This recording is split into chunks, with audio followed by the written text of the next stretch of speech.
Okay, thanks everyone. It's a real pleasure to be here, although a little bit daunting because I didn't realize I had to do a presentation, so I haven't got any slides, and there are some very last-minute notes here. It's a pleasure because I've got kind of maybe slightly two hats. So I'm currently the Director of Community-Led Housing London, which is a small team that supports groups of people trying to provide their own homes together as communities. And in a past life, I used to work at the GLA, the Greater London Authority, and I was involved in some of the housing design standards, and that particularly Jane mentioned, and particularly the transition into the national space standards. So I might start by sort of picking up on a few observations on that maybe didn't come out quite as strong. I think one thing to say that's interesting is there was an emphasis on, what are the standards for affordable housing and housing associations, and interestingly, there were kind of few more housing associations in the room rather than developers, and I think there's always been some kind of standards for affordable housing, and they've probably been there through the funding guidance, and even the kind of very famous ones, Parker Morris, and going back to kind of Raymond Unwin, they all focused on affordable housing.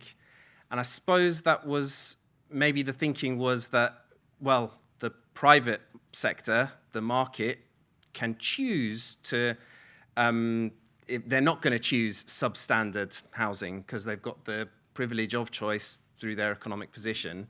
And we need to regulate the minimum standards for affordable housing.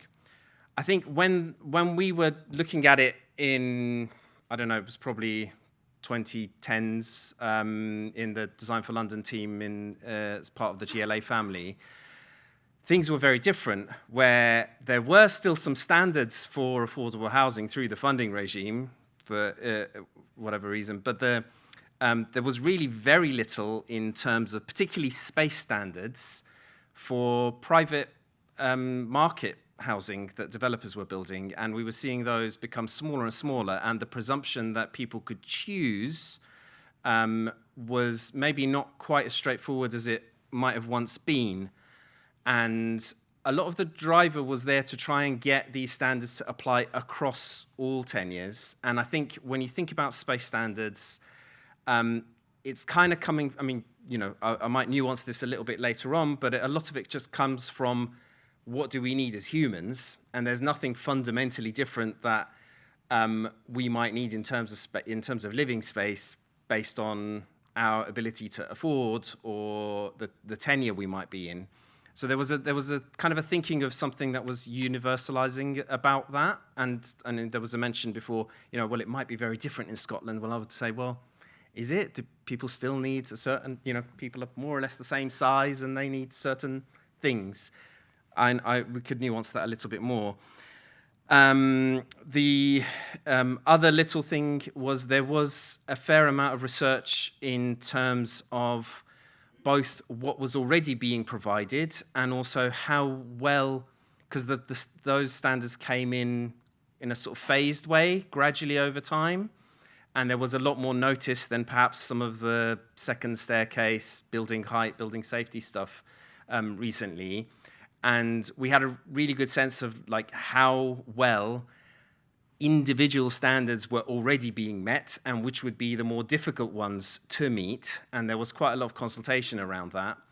And one of the other interesting kind of anecdotes and observations that might be worth sharing is, we ran sessions with architects and developers and housing associations, and we sort of thought the architects would be really keen on having some kind of good housing standards. And it was interesting because that was the one with the greatest pushback, whereas the private developers really didn't have a huge problem with the idea of standards, and as long as they applied equally to all of them, it wasn't their biggest worry. And I think, again, interestingly, the housing association versus the private developer conversation because housing associations had to meet certain minimums and private developers hadn't, they were almost at a slight competitive disadvantage in acquiring land and competing on the land market. So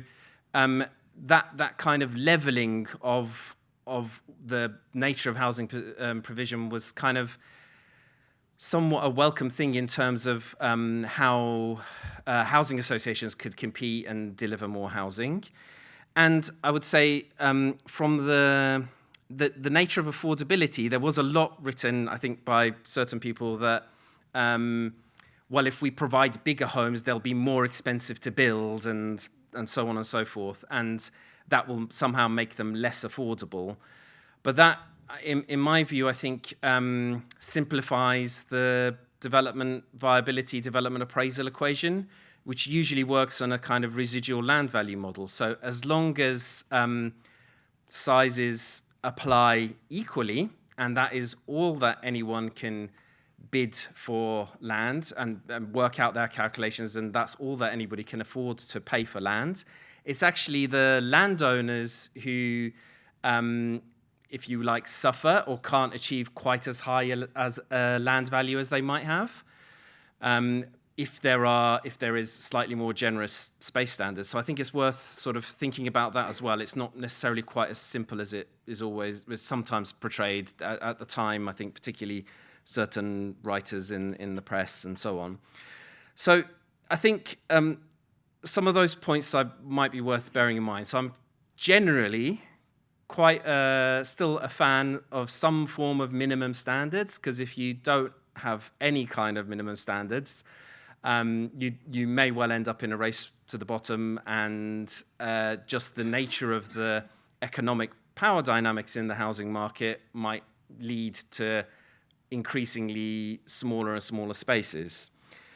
Now, that's not to say there shouldn't be more flexibility in the way housing standards are conceived and applied. I think it's probably more in the application of them, because there might be good reasons to deviate occasionally, and I might go into some of those, and we sort of see some of those with community-led housing, which I'll go into in a minute. But the other area that I think sometimes I'm never really sure how it applies, and partly because I've been out of this space for quite a while, is around conversions of existing dwellings. So again, another thing to always bear in mind is when we talk about this stuff, it's usually for that fairly small percentage of new build housing and not the vast proportion of existing housing stock.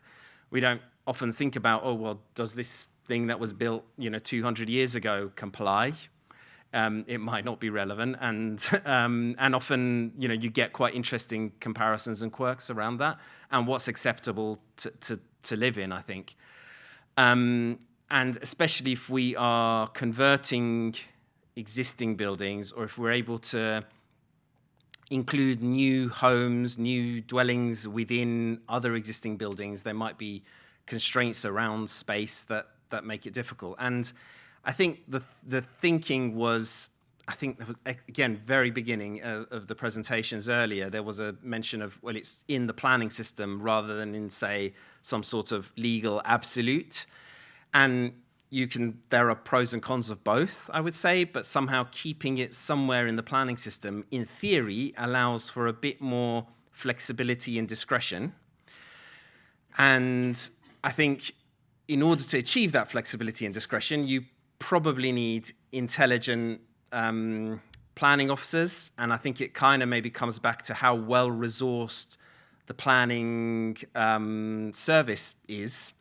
And we kind of all know that it isn't particularly well-resourced, and that's not just in the length of time decisions take, but also that there's an expectation of kind of making decisions quickly in a fast turnaround, so how much you can really get into why a particular scheme might be different.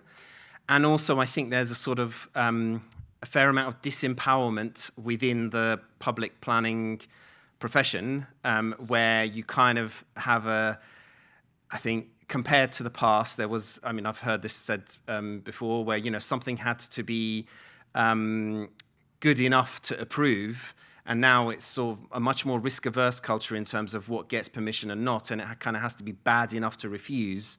And I think planning officers tend to take a bit more of a cautious approach and say, well, if it doesn't meet all of these policies, then we're going to refuse it.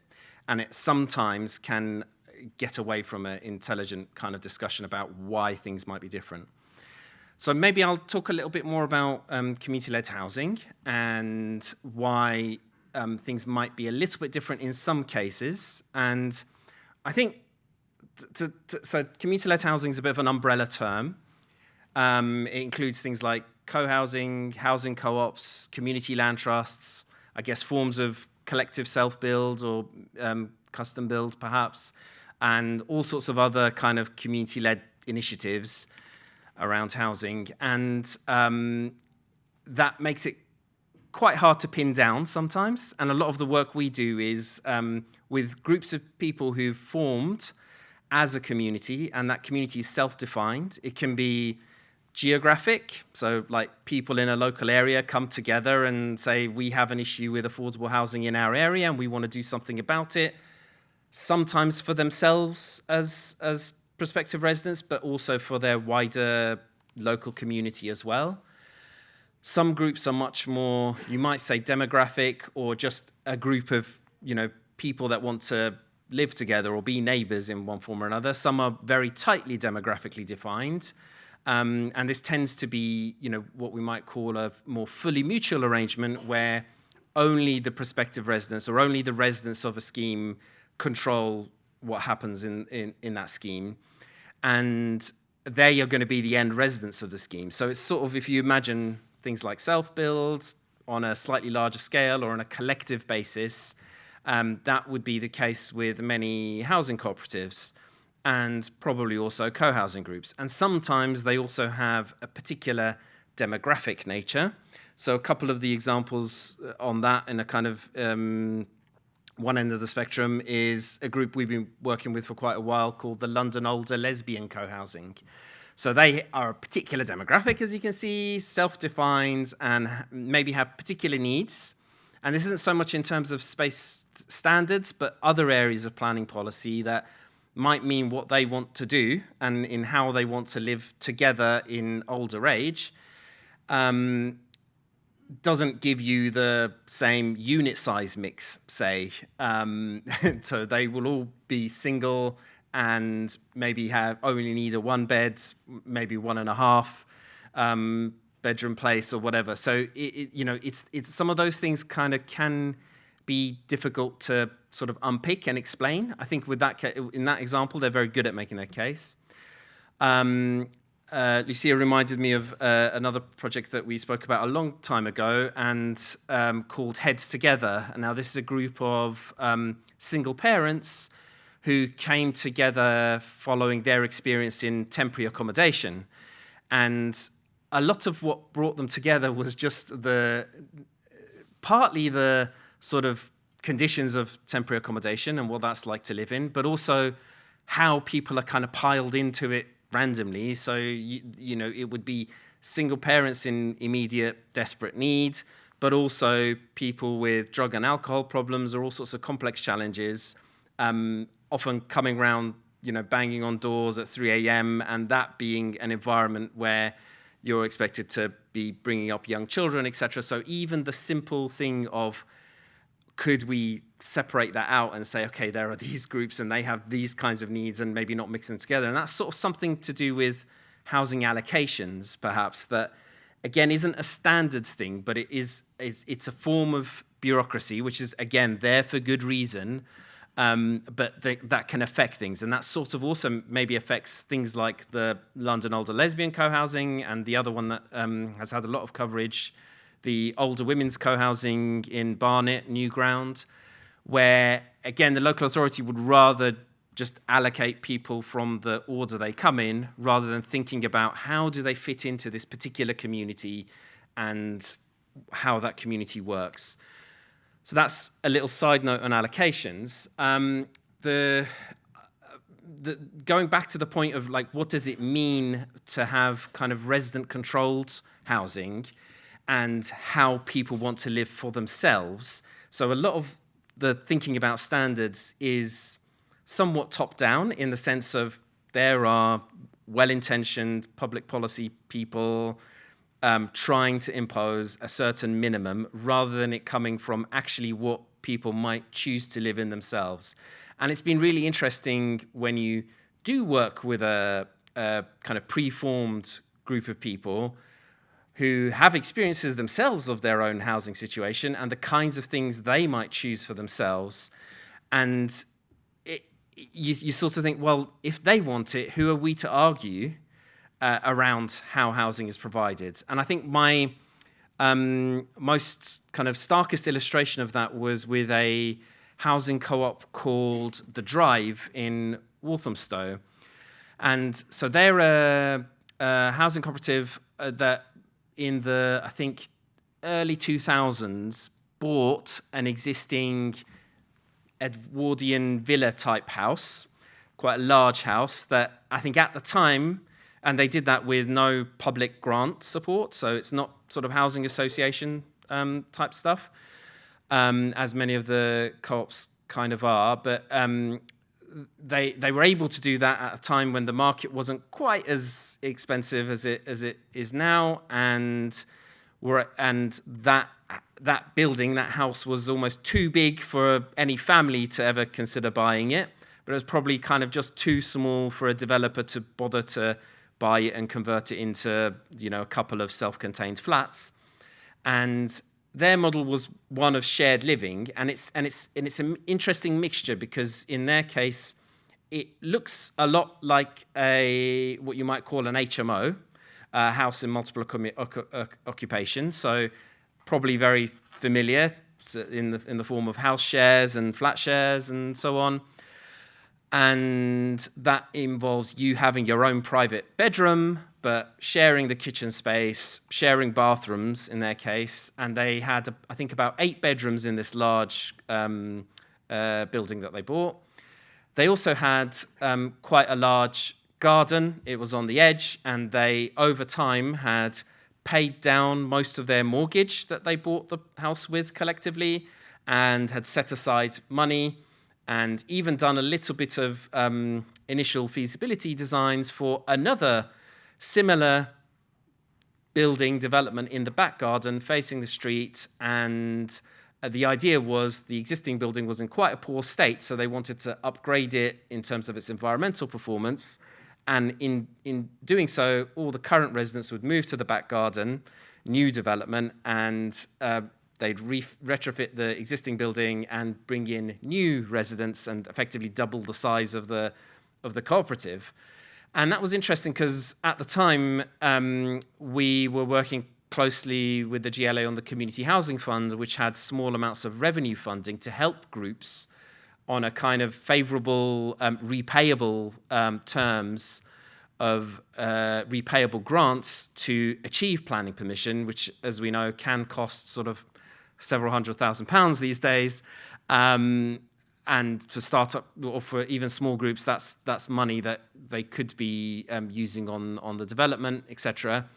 And the proposal there was one, it wasn't so much around planning because we hadn't even got to planning, but I think there were challenges around planning and around the rules around HMOs and so on, but also in terms of funding and the mayor not wanting to fund HMO-like properties because they were seen as being substandard and not what we would be aspiring for, even though, as we know, many people live in shared houses, and it's quite a normal thing. And I think one of the things that we were trying to argue at the time was thinking about the ownership and management of the homes. So again, a lot of standards conversation, a lot of architects in the room will think about it as the building. But I would argue, and I think it's worth thinking about, how the building is owned and managed.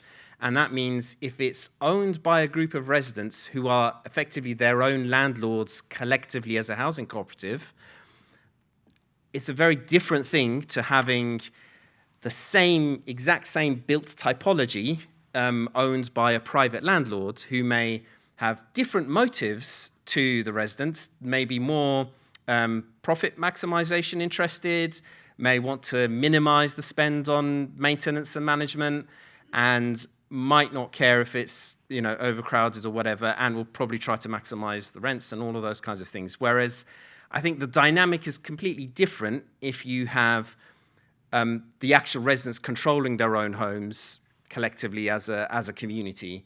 And it's so this is going to touch on another thing, which is people will have probably heard of the co-living sector, and it's almost the same sort of thing in terms of typology. And it's been really interesting because I think they've really pushed a lot of the space standards and kind of said, well, this doesn't apply to us because what we're trying to do is a form of shared living, and